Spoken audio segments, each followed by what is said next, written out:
Hi, this is Stray Passer. Welcome to another random review. And this time I'm reviewing a movie that I wanted to see actually when it came out earlier this year. It came out in July, but I didn't get a chance to see it in the theater, so I bought it when it came out on video because I like the actors involved in it. This is this year's Wish I Was Here. Sorry, written and directed by Zach Braff. Okay, and it's sort of written by his brother, him and his brother, and it's sort of semi-autobiographical, I think. And it's basically he plays the character of Aiden Bloom. He's a 35-year-old man who's basically an actor, and he's kind of at a crossroads in his life. His wife is working in an office job, and she's basically the support of the family. His two kids are going to, I think, Hebrew school, and which is his father, played by Mandy Patinkin, is playing for.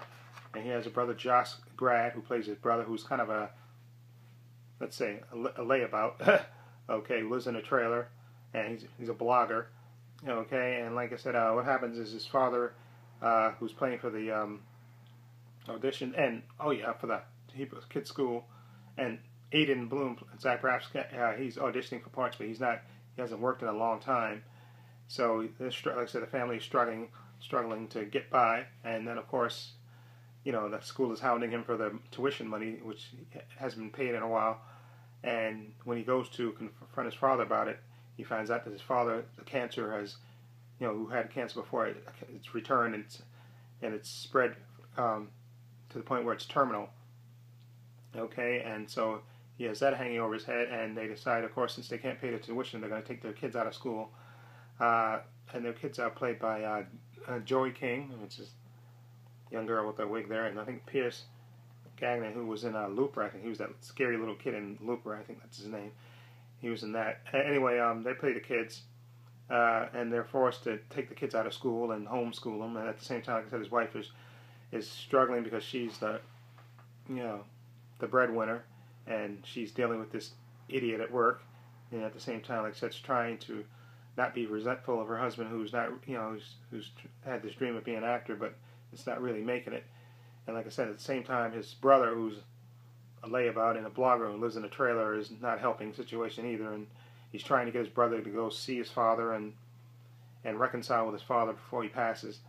And it's a good drama. It's a comedy / drama, and again, Zach Braff is good at playing a man / child in this. And the guy from from The Big Bang Theory, Jim Parsons, is in this too. He has a kind of a small part in this as well. And like I said, it's basically about this guy having to deal with all these issues, and basically it's forcing him to really examine his life and see where where they're supposed to be going. Like I said, because his kids had to get kicked out of school, he got to homeschool them. At the same time, his wife is kind of resentful because she's having to be at a job that she really doesn't like because she's the only source of support. And then his kids are going through they have to get out of the school, and his daughter is going through her changes too, and plus his father, and then he's trying to reconcile his brother. So it's a lot of issues that he's dealing with at the same time, and it's a decent movie. It's a little stereotypical, will the brother reconcile with his father before he passes? Will the man-child grow up and finally face life, the reality of life? And will the wife,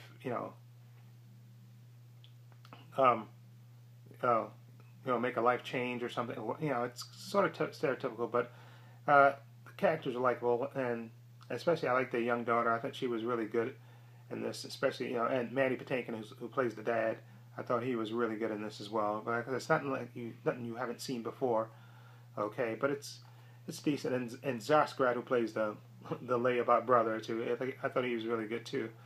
And so, but it's like I said, nothing that you haven't seen before. It's nothing earth-shattering, but it's a decent movie, and it's sentimental too in a way, and it'll get to you. You got to be kind of heartless not to get to the emotional parts, I think.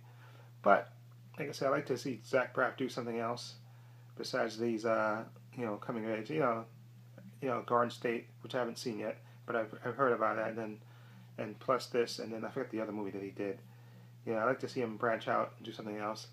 And Turk is in this movie. I'm just going to say that Turk is in this movie. He has a nice little cameo in there as well. So, but overall, it's a decent watch. I'm going to give it a 7. Yeah, according to my rating scale, that's above average, and I think it is for the most part. It's just the movie didn't wow me. It wasn't. It's just a decent movie, and it's like above average, and it's nothing that you haven't seen before, but it's a decent watch. Okay, it's not horrible. Okay, very professionally done, and Zach Braff is a good director and a decent writer too as well. Okay, and again, I like the performance from the young Joey King. I guess plays his daughter. Okay, and she was in The Conjuring. I think she was in White House Down. I think she was in that as well. But yeah, she's a good young actress, and it's a decent movie. Okay, but again, it's about family and but a man being forced to grow up and seeing all these things going around if he's going to make a life choice and re-examine his life to see where he's going to go for the future. Okay, so I'm going to give it a 7 out of 10. Okay, let me know what you think of Wish I Was Here. What do you think of it? If you've seen it, let me know what you think. If you like this review, please hit the subscribe button down below. If you like this video, please hit the subscribe button down below and leave your comments. This is Trey Pastor saying so long and take care.